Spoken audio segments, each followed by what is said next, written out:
Hello everyone, and welcome to my Young and the Restless official 24 channel. I hope everyone is having a wonderful day. Before we begin, please hit the subscribe button and give this video a thumbs up. Nick Newman had been restless all night, pacing back and forth in his living room at the ranch, sensing something was off even before the call came in. That gnawing instinct, the same one that had saved him and his family countless times before, wouldn't let him rest. By the time he reached Noah's loft, dread had already tightened its claws around his chest. What he saw upon entering the dimly lit apartment would haunt him for the rest of his life: his son Noah Newman lying motionless on the floor, unconscious, his shirt soaked with crimson, the blood pooling beneath him in a horrifying stillness. The metallic stench filled the air, and Nick's world stopped in that frozen moment. For a heartbeat, he couldn't breathe, couldn't move. His son, the boy he had raised, the man he had watched grow into his own, was barely clinging to life. Nick dropped to his knees, his voice breaking as he shouted Noah's name, his hands trembling as he pressed against the wound in a desperate attempt to stop the bleeding. The terror in Nick's eyes mirrored the silence of the room, where only the faint dripping of blood onto the wooden floor echoed. He fumbled for his phone, dialing 911 with shaking fingers, his voice raw as he begged for an ambulance, all the while pleading with Noah not to leave him. As paramedics stormed in minutes later, Nick's protective instincts took over, barking orders, demanding they move faster, that they save his son at any cost. Watching Noah's lifeless body being lifted onto a stretcher, Nick's emotions spiraled between fury, guilt, and anguish. Who could have done this? What monster dared to attack his son and leave him for dead like discarded trash? That burning question consumed him even as he followed the ambulance to the hospital, his hands still stained with Noah's blood. Every second stretched into eternity while doctors worked tirelessly in the ER, and Nick paced the hall, his mind spiraling with suspects, motives, and memories of recent tensions that might have led to this. He replayed every argument, every shadow lurking too close to Noah in recent weeks. He thought of Sharon, Faith, and even Victoria, knowing the ripple effects this attack would have on the entire Newman family. The hospital's sterile halls seemed to close in on him until finally, a detective stepped forward, asking questions Nick wasn't ready to answer. The officer's tone was firm yet probing. Who would want to hurt Noah? Did he have enemies, debts, secrets? Nick's temper flared. How could they stand here asking questions when his son was fighting for his life? Yet beneath his anger, Nick knew one brutal truth: someone had done this, and that someone was still out there. As hours passed, word of Noah's attack spread like wildfire. Sharon arrived, her face pale, her voice trembling with panic, demanding answers that Nick didn't have. Faith rushed to the hospital too, sobbing uncontrollably as she clung to her father. Each family member's heartbreak only intensified Nick's rage, solidifying his vow to uncover the truth. Then came the twist, the revelation no one saw coming. Surveillance footage from the street outside Noah's loft was pulled up, showing a shadowy figure entering the building only minutes before Nick had arrived. At first, the grainy image offered little clarity, but then the figure stepped into partial light, and the identity sent shockwaves through everyone who saw it. The attacker was no stranger, no faceless criminal, it was someone deeply entangled in the Newman family's orbit. The mysterious attacker, now exposed, turned out to be a person with a vendetta rooted in betrayal, jealousy, and old wounds that had never healed. The discovery shattered any illusion of safety and trust, ripping open scars that had been buried for years. Nick's fury boiled over when the name was spoken aloud. He stormed down the hospital corridors, his fists clenched, his voice shaking as he vowed vengeance. This wasn't just about Noah anymore. It was about family, loyalty, and betrayal. The revelation redefined everything, painting recent events in a sinister new light. Suddenly, cryptic warnings, strange encounters, and suspicious behavior all made sense. The attacker had been circling closer and closer to Noah, waiting for the perfect moment to strike. And now, Nick was determined to make sure they paid for it. Even as Noah remained unconscious in his hospital bed, machines beeping steadily, Nick leaned close to his son and whispered promises. He promised justice. He promised retribution. He promised that no one would ever hurt his family again without facing him first. His heart cracked as he brushed Noah's hair back, seeing the young man's pale face, but his resolve only hardened. This wasn't the end of the story, it was the beginning of a storm that would rip through Genoa City, exposing long-buried secrets, tearing apart alliances, and forcing everyone to pick a side.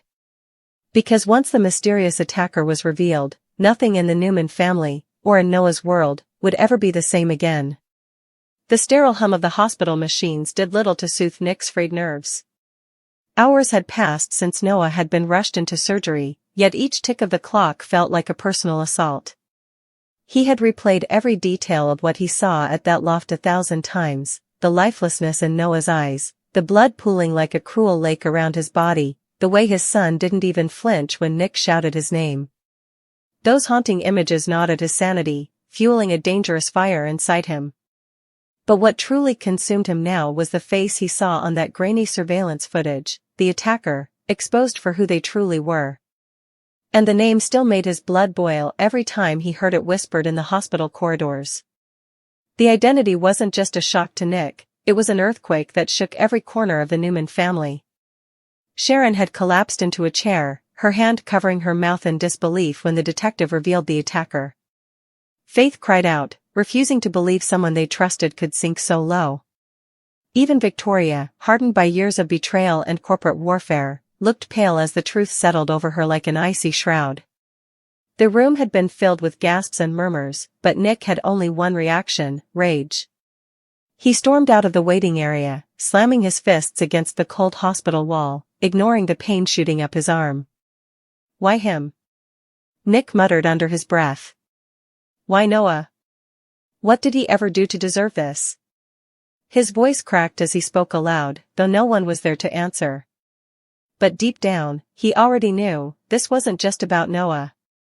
It was about revenge. About a score that had been simmering for years, waiting for the right time to explode. Flashbacks tumbled through Nick's mind like a cruel slideshow. He remembered warnings from Victor only weeks ago, subtle reminders that their family always attracted enemies, people whose grievances against the Newmans ran deep. He remembered the uneasy tension in Noah's voice when he confessed that someone had been watching him, following him even, though he had brushed it off as paranoia at the time. Now, Nick realized, Noah hadn't been paranoid at all, he had been hunted. Meanwhile, Sharon sat in the hospital chapel, her hands clasped so tightly they were turning white. Her whispered prayers echoed through the dimly lit room, though her mind was racing with questions. She thought about the attacker's history, about the twisted motives that had led to this, and about how, once again, her family had been dragged into a nightmare. For Sharon, it was almost too much to bear, after years of loss, tragedy, and heartbreak, seeing her son lying helpless on that hospital bed felt like the cruelest blow of all. Faith, fragile yet fiery, paced outside the ICU. Tears streaked down her cheeks, but her eyes burned with determination. "They can't get away with this," she said through clenched teeth. "I don't care who it is, I don't care if they used to be close to us. They tried to kill my brother. They're going to pay." Her words caught Nick's attention, and he couldn't help but feel a pang of pride in his daughter's resilience, even in the middle of this storm. But while the Newmans grappled with their emotions, the investigation pressed forward. Detective Chance Chancellor became the family's unlikely anchor, his calm yet relentless pursuit of the truth providing some semblance of order amid the chaos. He laid out the timeline of events with brutal clarity. The attacker had been spotted near Noah's building multiple times in recent weeks, always lurking in the shadows.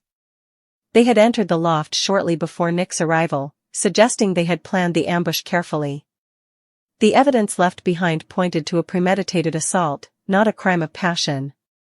The motive, as Chance explained, was both simple and devastating: revenge. The attacker harbored a grudge against the Newmans, one that had festered for years. And while Noah wasn't the intended target originally, he had become collateral damage, a symbol of the Newman legacy that the attacker wanted to destroy. Nick's fists clenched at the explanation. "Collateral damage," he repeated, his voice rising with fury. "That's my son you're talking about. My boy is lying in there fighting for his life, and you're telling me he's just collateral?" Chance tried to calm him, but Nick's anger was uncontainable. To Nick, there was nothing collateral about Noah. He was his heart, his pride, his flesh and blood. And whoever had dared to harm him had declared war on the entire Newman family. Victor Newman's arrival at the hospital only escalated the tension. The patriarch's presence was commanding as ever, his dark eyes sharp with fury as he listened to the updates. When Victor heard the attacker's name, his jaw tightened, and a silence fell over the room. He didn't speak for several long seconds, the weight of his anger palpable in the air. Finally, he said in a low, dangerous voice, "They've made the gravest mistake of their life. No one touches my family and lives to tell about it." His words weren't just a promise, they were a threat, and everyone knew Victor would stop at nothing to make good on it. As Noah lay unconscious, flashes of the attack began to surface in his fragmented dreams. His mind replayed the moment the door to his loft had creaked open, the shadow stepping inside, the sudden flash of something metallic, and then the searing pain as everything went dark. His subconscious fought to hold on to the attacker's face, but it remained blurred, like a nightmare he couldn't fully escape. The only thing he remembered clearly was the sound of his attacker's voice, a cold, venomous whisper saying, "This is only the beginning." Back in the waiting area, Nick finally allowed himself to sit, his body trembling from exhaustion, his shirt still stained with Noah's blood. He closed his eyes, but every time he did, he saw the same image, his son lying there, pale and lifeless. His guilt gnawed at him. Had he missed the warning signs? Had he failed as a father to protect Noah from the danger circling him? Nick's mind wandered back to conversations with Noah about his latest art gallery projects, about his quiet determination to step out of the Newman shadow and make a name for himself. Noah had wanted peace, a life away from the chaos of Newman family drama. And yet, the chaos had found him anyway. The exposed attacker's motives began unraveling like threads pulled from an old tapestry. Old betrayals, business rivalries, and broken relationships all played a role in the toxic web that led to this violent night. They hadn't just come for Noah, they had come for what Noah represented, the future of the Newman dynasty. By striking him down, the attacker hoped to send a message to Victor, Nick, and everyone connected to them. It was a declaration of war written in blood. But what the attacker hadn't counted on was the unbreakable bond of the Newman family. Though fractured by internal battles and power struggles, they were united in moments of crisis.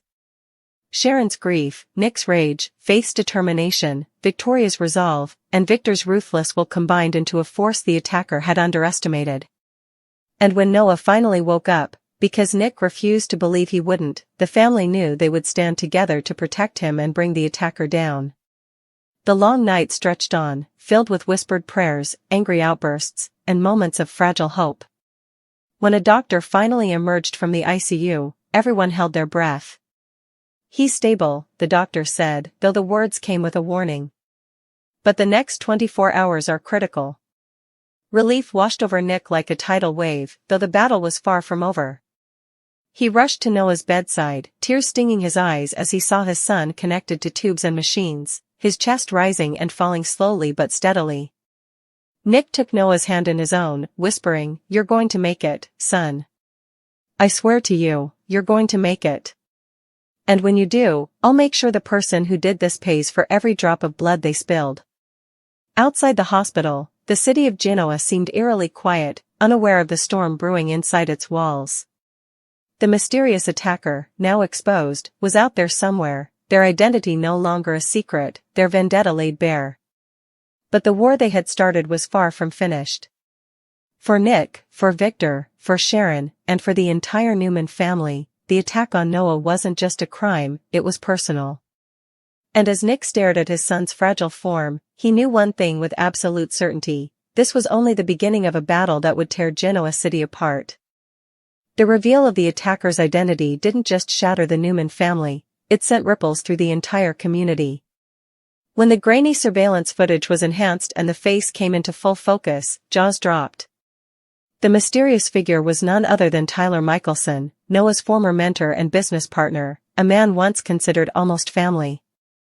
Years ago, Tyler had been an integral part of Noah's world, working alongside him on creative projects, encouraging his art, even sharing personal confidences that Nick himself had never been privy to. To the outside world, Tyler's relationship with Noah had seemed like a brotherhood, but underneath that carefully constructed veneer had been a cocktail of envy, resentment, and betrayal waiting to explode. Nick's reaction to Tyler's name was immediate and violent. He nearly ripped the detective's report from Chance's hands, his voice hoarse with fury. "Tyler? Are you kidding me? That man lived in my house. He sat at my table. He called my son his brother." The betrayal was almost too much for Nick to comprehend. His mind reeled back to moments when he'd seen Tyler smiling at Noah's successes, only now realizing those smiles masked jealousy. For years, Tyler had felt overshadowed, convinced that Noah had opportunities handed to him simply because of the Newman name, while Tyler had been left to struggle in his shadow. The attack, it turned out, wasn't just an impulsive act of rage, it was the culmination of years of festering resentment. Tyler had watched as Noah opened his new gallery, gaining acclaim in Genoa City's elite circles, while his own ventures had crumbled. He had lost investors, credibility, and his reputation, and in his twisted mind, all of it could be traced back to Noah and the Newmans. The attack was meant as both punishment and a message. The Newman legacy couldn't protect their children from the consequences of their privilege. When Sharon learned the full motive, her heart broke all over again. She remembered Tyler as the young man who had once promised to watch out for Noah, who had shown up for family dinners with laughter and charm. To think that the same man had entered Noah's loft with a weapon in hand, intent on spilling his blood, made her physically ill. She buried her face in her hands, unable to reconcile the two images. Victor, on the other hand, had no such conflict. In his eyes, Tyler had revealed himself as an enemy, and enemies were meant to be destroyed. He wasted no time making calls, mobilizing his network of influence. "He thinks he can come after my grandson?" Victor growled to Nick in the hospital hallway. "I'll crush him like an insect." The cold certainty in his tone left no doubt. Victor intended to make Tyler's life a living nightmare, legally or otherwise.